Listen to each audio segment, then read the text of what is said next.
और अब बात रक्षा मंत्री राजनाथ सिंह की। चुनाव का मौका है तो विरोधी दल भारत की सुरक्षा से लेकर अग्निवीर योजना पर सवाल उठा रहे हैं, लेकिन एक इंटरव्यू में राजनाथ सिंह ने सभी सवालों का बखूबी जवाब दिया।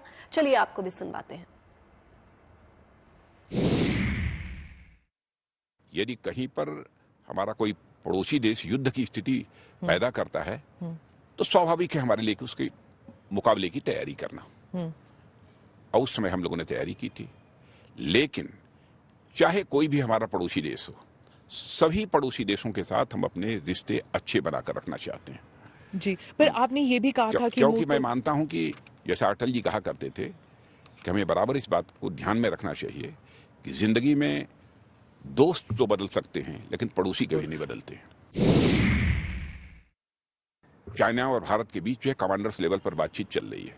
जी, कुछ इश्यूज हैं, कुछ इश्यूज 2013 के भी हैं जिनको कि रिजॉल्व करने की आवश्यकता है, और वो ठीक तरीके से भी बातचीत चल रही है। बातचीत का सिलसिला टूटा नहीं है, और मैं तो यही उम्मीद करता हूं कि बातचीत के द्वारा इसका कोई न कोई समाधान निकलेगा। तो समाधान कब तक और बातचीत कितने और दौर? देखिए, जब बातचीत चलती है दो देशों के बीच तो उसकी कोई समय सीमा निर्धारित नहीं की जा सकती है कि कब तक इसके परिणाम आएंगे।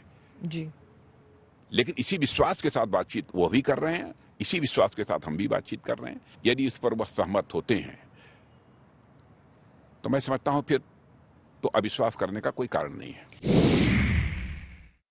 एलएसी के उस पार जो उनकी जमीन है उस पर वह कोई कंस्ट्रक्शन करते हैं अथवा कोई चौकी बनाते हैं तो इस संबंध में मैं क्या करूंगा? एलएसी के इस पार वह करे, एलएसी के इस पार हम करें, लेकिन हम लोग भी तो अपना कंस्ट्रक्शन का काम कर रहे हैं। हमारे बॉर्डर रोड ऑर्गेनाइजेशन ने, अन्य सारी दूसरी एजेंसीज ने भी बॉर्डर के समीप काफी इंफ्रास्ट्रक्चर डेवलप हम लोगों ने भी किया है। मैं इसको स्वीकार करूंगा, उन्होंने किया है, हमने भी किया है। लेकिन डेवलप करें वह सीमा के उस पार, हम सीमा के इस पार, लेकिन दोनों देशों के बीच शांति भी कायम रहनी चाहिए। इसका भी प्रयत्न दोनों देशों की तरफ से होना चाहिए। आतंकवाद का सहारा लेकर यदि वह भारत को डिस्टेबलाइज करने की, अस्थिर करने की कोशिश करेंगे तो इसका खामियाजा भुगतना पड़ेगा। आतंकवाद पर काबू पाए पाकिस्तान, यदि पाकिस्तान को लगता है कि वह आतंकवाद पर काबू पाने में असमर्थ हैं, नहीं कर सकते हैं, तो पड़ोसी देश भारत है उसका भी सहयोग प्राप्त करना चाहते हो तो भारत का सहयोग प्राप्त करें। आतंकवाद को रोकने के लिए भारत सहयोग करने को तैयार है। कश्मीर में जिस तरीके से हालात बदल रहे हैं, सामान्य हो रहे हैं, और कश्मीर जिस तरीके से विकास की राह पर आगे बढ़ चला है, इस संभावना को नकारा नहीं जा सकता है कि पीओके में रहने वाले लोग यह कहेंगे कि जल्दी से जल्दी हमको भी भारत में मर्ज कर दिया जाए, हम मर्ज होना चाहते हैं।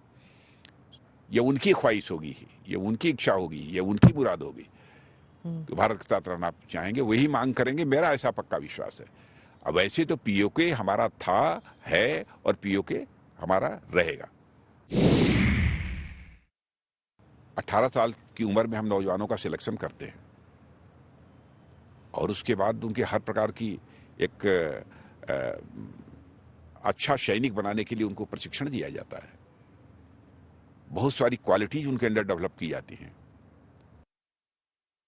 जानकारी भी उनको दी जाती है, और 4 साल के बाद यदि पूरी तरह से वेल स्किल्ड होकर जो वह निकलेंगे और उनके हाथ में सर्टिफिकेट होगी, और हाई स्कूल जब पास करते हैं तब वो अग्निवीर में शामिल होते हैं, इंटरमीडिएट के भी उनको सर्टिफिकेट प्राप्त होगी। जब 4 साल के बाद निकलेंगे तो उनके पास 14-15 लाख, 15.5 लाख की धनराशि भी उनके हाथों में होगी।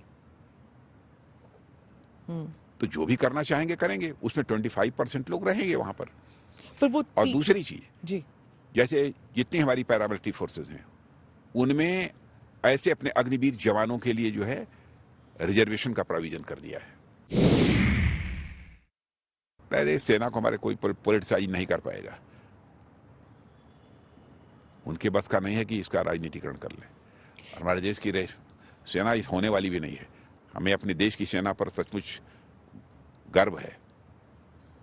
जिस तरीके से सीमा पर यदि किसी प्रकार के हालात पैदा होते हैं और जिस शौर्य और पराक्रम का परिचय हमारे सेना के जवान देते हैं, उसकी जितनी सराहना की जाए कम है।